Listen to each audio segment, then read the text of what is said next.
Rob, we're going to go to college football as we did earlier in the show. But this time we're going to talk about something that it's just horrible if it's true. And it's just a bad situation. And that is that Matt Schembechler, the son, adopted son, he was adopted, I believe, when he was 5 years old by Bo Schembechler, the legendary coach at Michigan.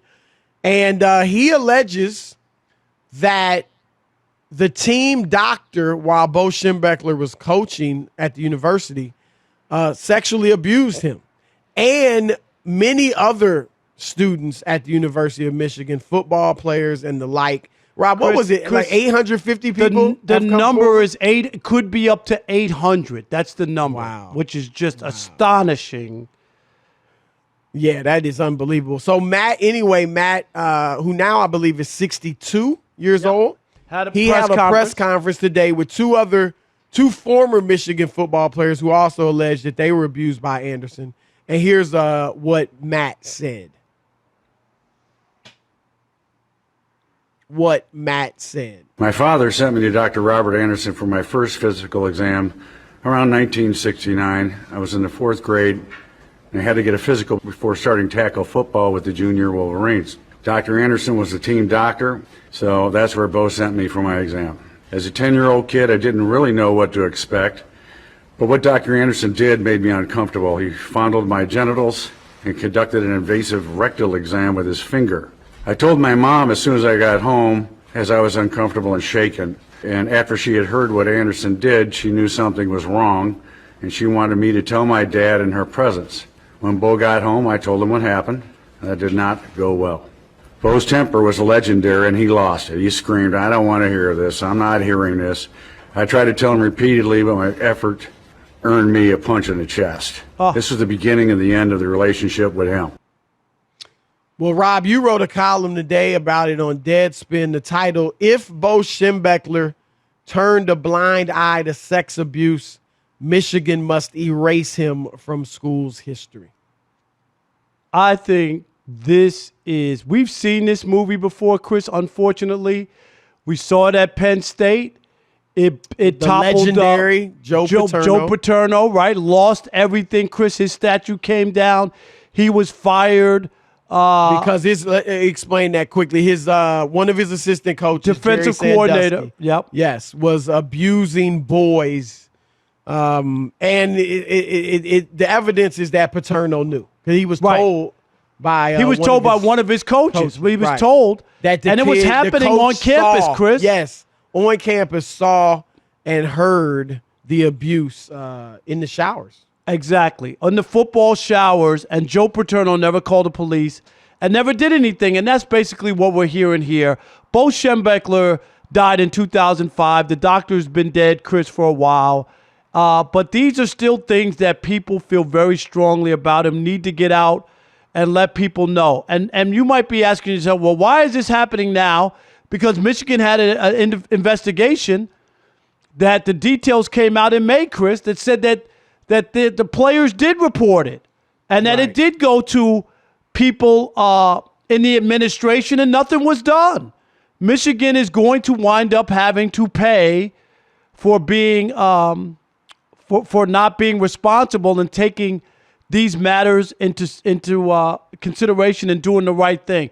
These stories are horrific, Chris. They're graphic. And, there's a lot of people. Here's where they'll go. Here comes the culture, cancel culture. No. This is not an excuse. This has nothing to do am with I right, cancel Chris? culture. This has nothing to do. This is absolutely nothing to do with cancel culture whatsoever. This is not about, because cancel culture is pretty much about political correctness. This isn't about political correctness. This is about sexual human abuse. Decency. Let me read this paragraph from the Detroit News, Rob. Anderson's alleged misconduct included unnecessary hernia and rectal examinations on patients who went to him for unrelated ailments. You go there because you got a sore throat and he's having you pull your pants down or something like that. Manual stimulation of male patients and arrangements in which he provided medical services in exchange for sexual contact. This went on for years, Chris, for years. And, Bo, you know this. Your daughter went to Michigan. Yep. He has a statue out in front of the football headquarters. His name is Schembechler Hall. He's revered. Michigan football is about Bo Schembechler, correct? It is. Correct. Yes. And for these college coaches, Chris, to turn, we saw what happened at Michigan State. They just had the same thing with a doctor up there who was abusing all the gymnastics players and whatnot. And I think the pattern here, and I do believe this, that with all the information that Michigan now has, that with the investigation, the independent investigation, Chris, which said that players reported it back then, Bo knew about it, didn't do anything, the administration didn't do anything about it, they have to remove his name and statue from Michigan. There's no ifs, ands, or buts. Football games don't matter. All that other stuff. And I know, was a part of your growing up for some people, and they felt good. Even for you and me, that. right? It was a bit. I mean, not everybody that I was knew Bo necessarily a Michigan Schembechler. fan, right? But he was a legend. Absolutely, and everybody knows that. But the idea that this stuff went on, and anybody, Chris, could turn a blind eye to this, and then his own son to stand up there in a press conference, is that not compelling? How compelling is that?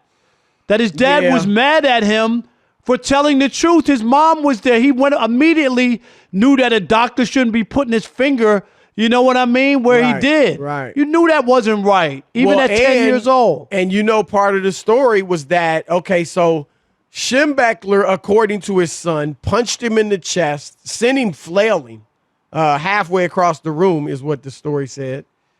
And then Schembechler's wife, who told Bo, you're wrong, this is wrong, they went to, was it the AD? Yeah. The athletic director at Michigan. Yeah. Don Cannon, I think his name is. Yeah, and he fired the doctor immediately. So he did the right thing. And Schembechler went and made sure that the doctor was reinstated. In other words, not fired. And Rob, I look, this is horrible. It's horrible on so many levels. I mean, first of all, just as a man,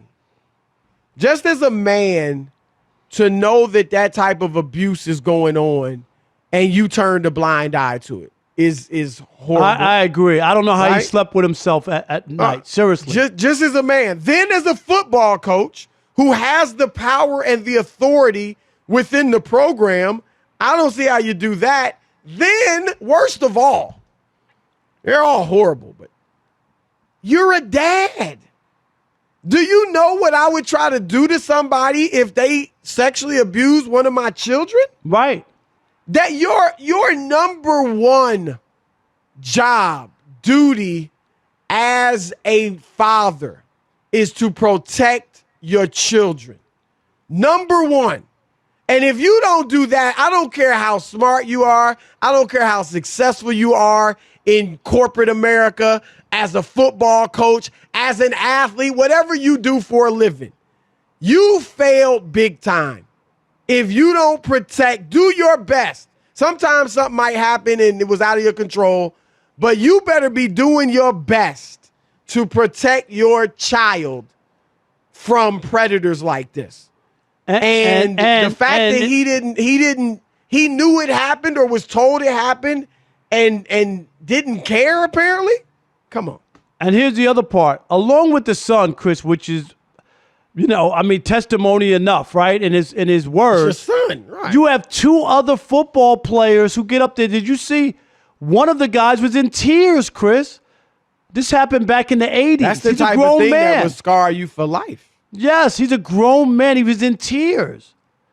You think that he wants to come out and talk about what went on, but this is the whole thing on how this stuff continues. Because people, I give these guys, they're heroes, Chris. Because the problem is most people are too ashamed to admit it happened to them. That's how the predators continue. Yes, that's how they continue to do it. Because they don't want to tell anybody. No, you're right, Rob. You're right. And I'm with you. I agree with your column. if this is true, then Bo Schembechler, he's got to be erased from Michigan. I'm sorry. He's got to be removed. Statue, name on the hall, everything. He's got to go. And this has nothing to do with political. That is wrong in every generation.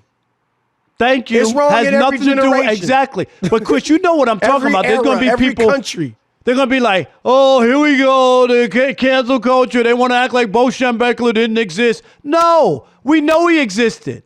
But we don't need to celebrate a guy who would turn his back on children when he recruited those kids, Chris, and you heard those two players. He promised my parents to take care of me. Yep. He promised them that if I came to play at Michigan, he would take care of me. And when they reported this stuff to Bo Schembechler, he turned his back on them. The one guy, he told him, Chris, toughen up. Right. The doctor did what with his fingers, and was told to toughen up. And you're right. And here's the other thing, Rob. I mean, I don't care if he was the only doctor on earth. You get rid of him. But obviously he's not. Bo Schembechler could have got any doctor he wanted. Why was this dude so important to the program that you couldn't go out and get another doctor that's not going to abuse your children, your children and your team, your players? You know, it's interesting, Rob. I mean, we grew up, when I grew up in the 70s and the 80s, and this time in the 70s, I was young. Man, I'd be 4 or 5 years old, Rob, and you probably the same with you. Out, down the street, up the block, like all Chris, different streets, everywhere. right? Oh, At 5 years old. Just hanging out. My parents don't know where I'm at, and they were great parents, but I'm just saying, that's how it was. And what happened is, over time, people began to see that stuff like this was happening. And so now when my kids, Rob, and this is no exaggeration. They never left the yard and never left your sight. I know, They right? were never out of my sight. I know never that. out of my sight. I believe it. People won't Never out even of let my their sight. kids go out the yard. Chris, we did the same thing growing up in Jamaica, Queens, in the city, in New York City. We would get on our bikes at 8 o'clock on a Saturday, Chris, and ride all over Queens. Yep. No cell phone. Parents didn't know where we were, but you know what? We had to be back at 6 o'clock for dinner. That's the only restriction that we had. But we used to be all over riding all over everywhere, and it was a different time. But I'll tell you this. The whole idea that these colleges, and we've seen this story, like I said, time and time again, and part of it, Chris, I honestly believe is that when people get absolute power, it corrupts them. And when people aren't checked, that's why you have to have checks and balances, even for a president, or even, Chris, you run a company, right? There's a board of directors, right? Yep. That they can't let you run amok and ruin the company or do whatever you want on a whim. And this is what I'm saying. On college campuses, these coaches are the end-all, be-all in these small towns. Chris, they run the police department, right? Highest paid people in the state, right? Employees everybody. In the state. Yes. No, you're right. And that's one of the good things about our system is even the president has checks and balances. You have go to. doing whatever he wants to do. So you're right.